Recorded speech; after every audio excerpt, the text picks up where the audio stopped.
welcome to our journey with the best data-driven destinations in the world. We are going to start with a very special destination. It's the South Australia. I'm Mirko Lalli, CEO and founder of Data Appeal, and this is Data-Driven Destinations.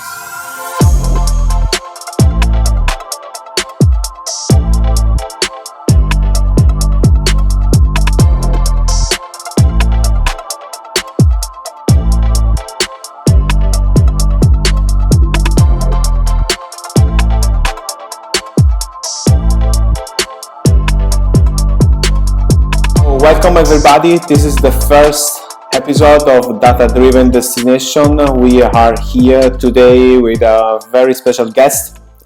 We are here with Janice Kurrle. What is your role in the South Australia Tourism Commission?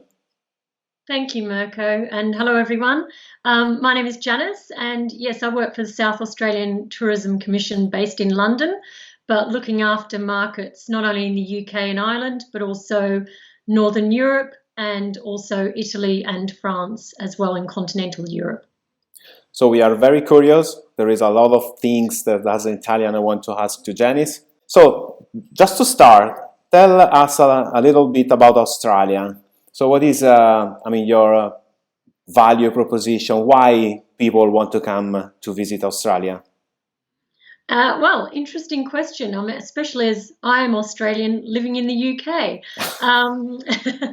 But I think I represent South Australia, and when I say South Australia, rather than everyone thinking it's the whole southern part of the country, it's actually as bigger than Europe. A lot bigger than Europe, yes, a lot bigger than Europe. So I look after a small slice of patch in Australia, which is South Australia. And we're actually the only state that borders all other states and territories on the mainland. So it is a very, very large state indeed. If you talk about cattle stations, for example, where you're thinking of a small farm, our largest cattle station in South Australia is the size of Belgium, to paint a small picture. One of our beautiful islands called Kangaroo Island is actually 6 times the size of Singapore. So we have a large amount of land mass, you might say, and surrounded by a beautiful ocean. So we are an island country. So it's everything about natural wildlife, food, wine, it's the most far and exotic location that you should visit.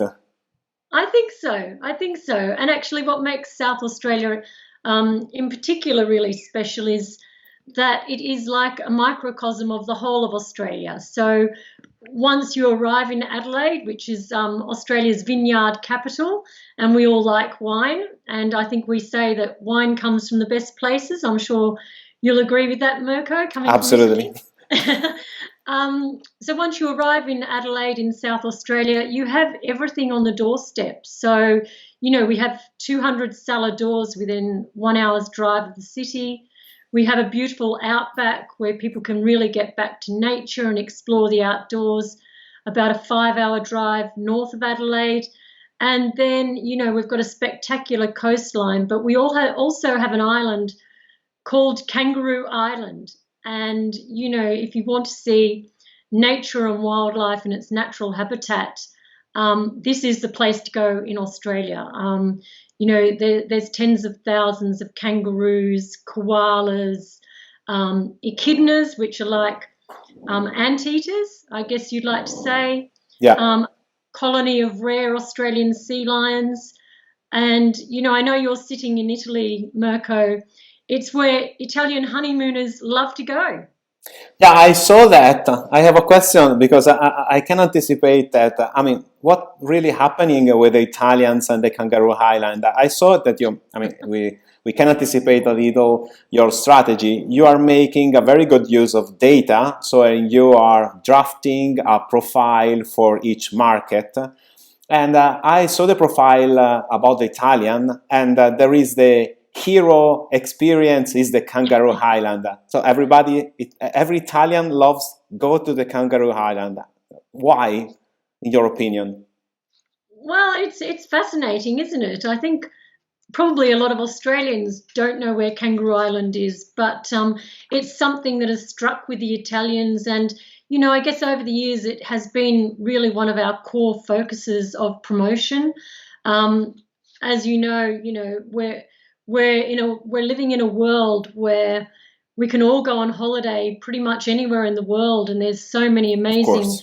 attractions and natural beauty to choose from. And I think for us as a tourism board, rather than try and be everything to everyone, we try and focus on something that we know is a real gem and something that we know that people will want to travel for.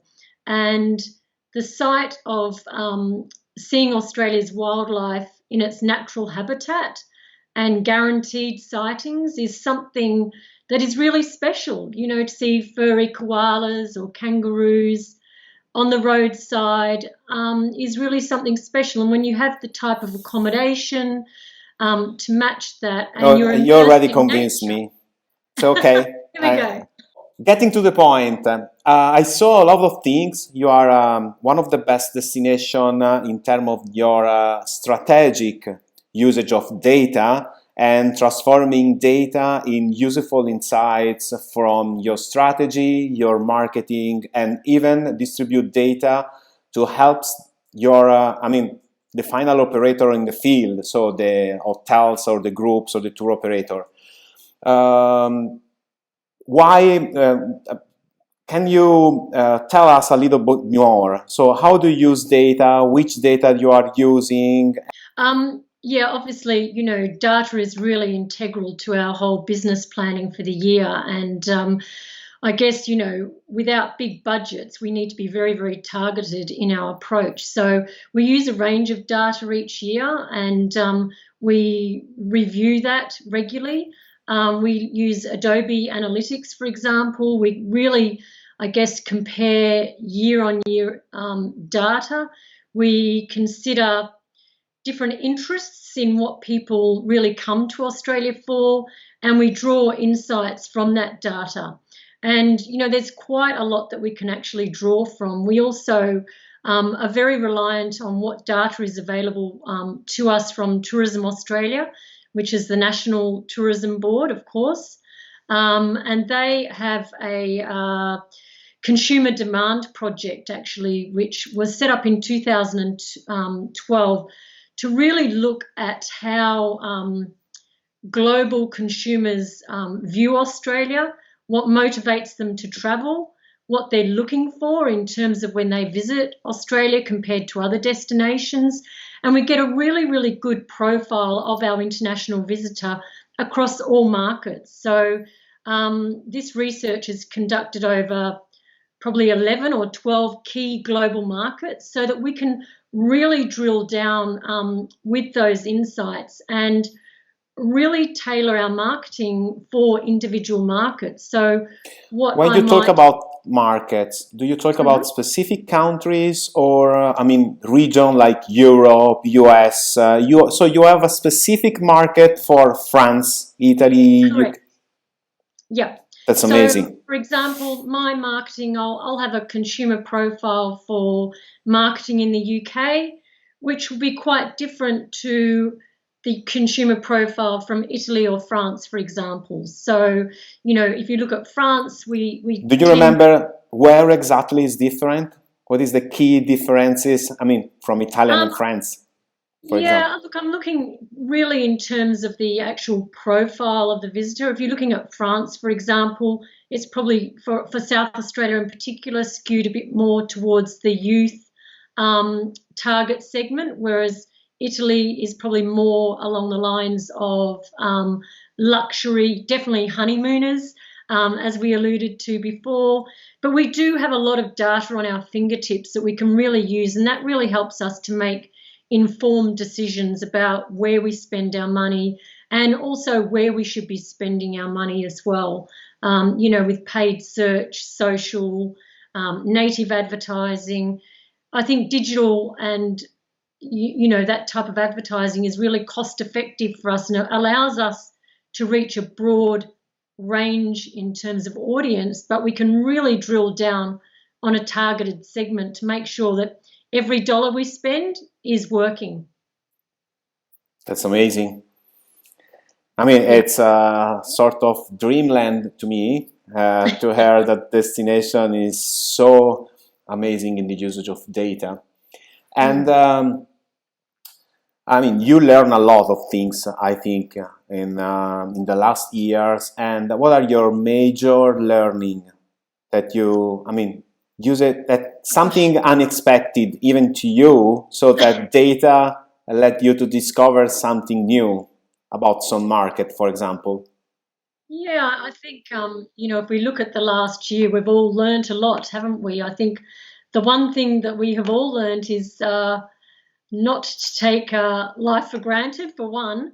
But I think for tourism and for people like yourself and I, it's also about not letting that opportunity go. If we've got an opportunity to travel or do something, to really seize that moment and do it, because we don't know what tomorrow might bring. And I think when you're looking at some of the trends that are emerging now, if you look at especially around sustainability or traveling with purpose, giving back to communities, I think people's thoughts about what a holiday really means are starting to come to a more believable insight, actually, and it's made us stop and reset. Totally agree. Yeah, totally agree. and make us look at what's important on a holiday. And I think that's where Australia comes out really strong, because people are at the centre of Australia for tourism. So, you're speaking to me. Australians have this very much attitude of not only can-do attitude, but a very welcoming attitude. And I think when people come to Australia, they really feel this generosity and this warmth of wanting to welcome people. And for me, that's what holidays are all about. It's going to local communities. It's going to a local restaurant where I'll be surrounded by other people from that local community, rather than someone else from the UK or someone like that, because I think that's where you get your true experience, and that's what you take away and bring back home as a memorable memory, actually, as it were. Absolutely. And memory became feedback and became word of mouth and bring more people. So it's all about that. And I think that's one of our best forms of advertising, isn't it? Is word of mouth. Yeah. I mean, word of mouth recommendations. Yeah, it's just on steroid using digital, but it's always word of mouth.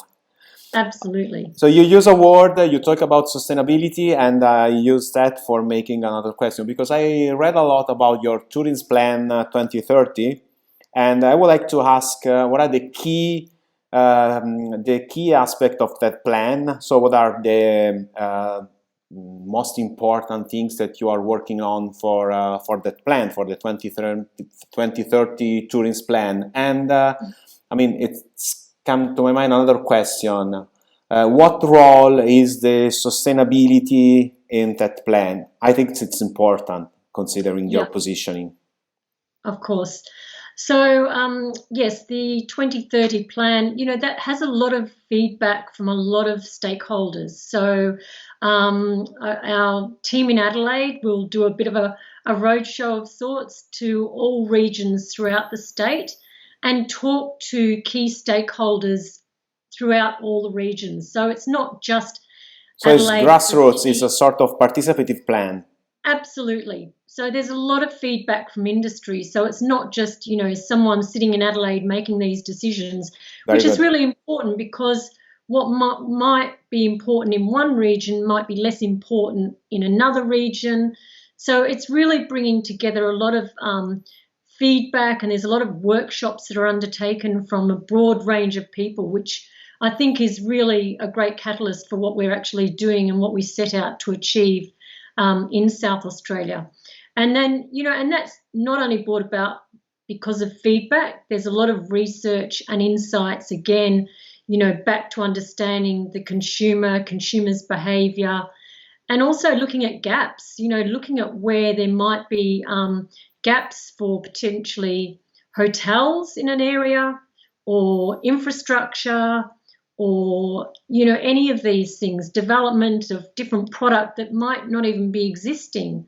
So it's actually a really, really good document, and it also gives people not only objectives, but it gives goals to really work towards to make sure that we have a very strong tourism proposition by, as you say, 2030. And what does that mean for the state? It's really all about expenditure. It's bringing money into the state. It's about creating jobs. It's creating a very, very strong tourism proposition so that when people come to Australia, they can come for the food and wine, they can come from the nature and wildlife, and we know we've got a very strong grounding in all of those key pillars in those areas.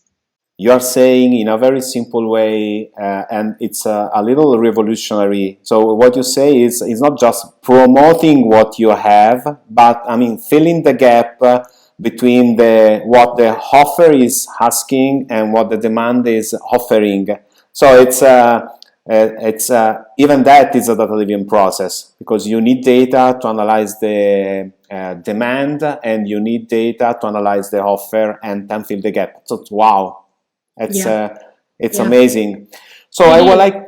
Sorry, go on. Yeah, there's a lot of data out there, and we're very lucky to have that, at our fingertips and accessible as well. Absolutely. You're doing a great job. So just a last question, and I would like to tell you, what do you see this year? So is already the post-pandemic scenario? Do you think it will bounce back? Of course it will, but I would like to ask from you.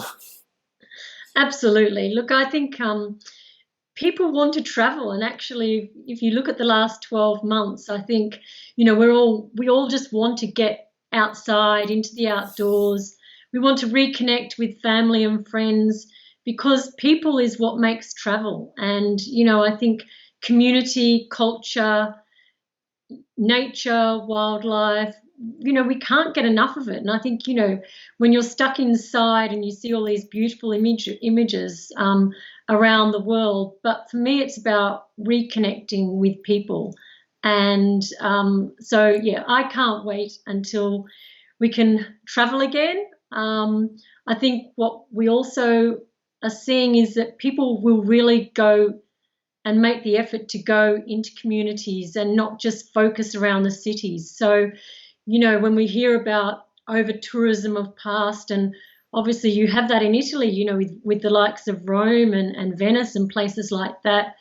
Equally in Australia, you have the likes of Sydney and the Great Barrier Reef. I'm hopeful that people will disperse more and actually really get to the grassroots of a country, because anyone can travel the surface, but for me, the experiences to be enjoyed is when you go beyond the surface and, meet that winemaker in the winery, or meet that operator that has been living on Kangaroo Island for his whole life, or, the fishermen that go out to fish the salmon and the tuna on the Eyre Peninsula, or even the Indigenous people, meeting the Aboriginal people whose land we walk on and whose land we are sleeping on, to tell those stories. And, the greatest storytelling can be had in Australia. It is fascinating. I've lived in the UK now for 20 years, but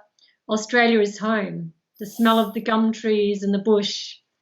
So do you agree that the tourism of the future will be to research a sort of balance point between sustainability, local identity, and true experience? I absolutely think you're right. And I know, for me, I'll be going straight back to nature and going back to the people I love. So I'm sure there's lots of people that will be feeling the same, and will be using this time to reconnect, but also open their minds and go out into the bigger, wider world that is out there.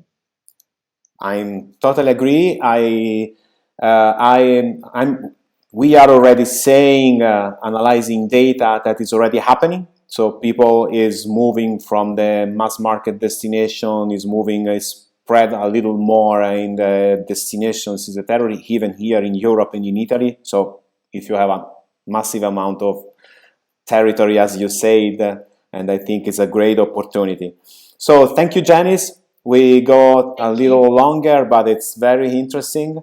Maybe we can schedule another interview after the summer or before the end of the year, just to make the point with that season and understand with data how it's going in South Australia.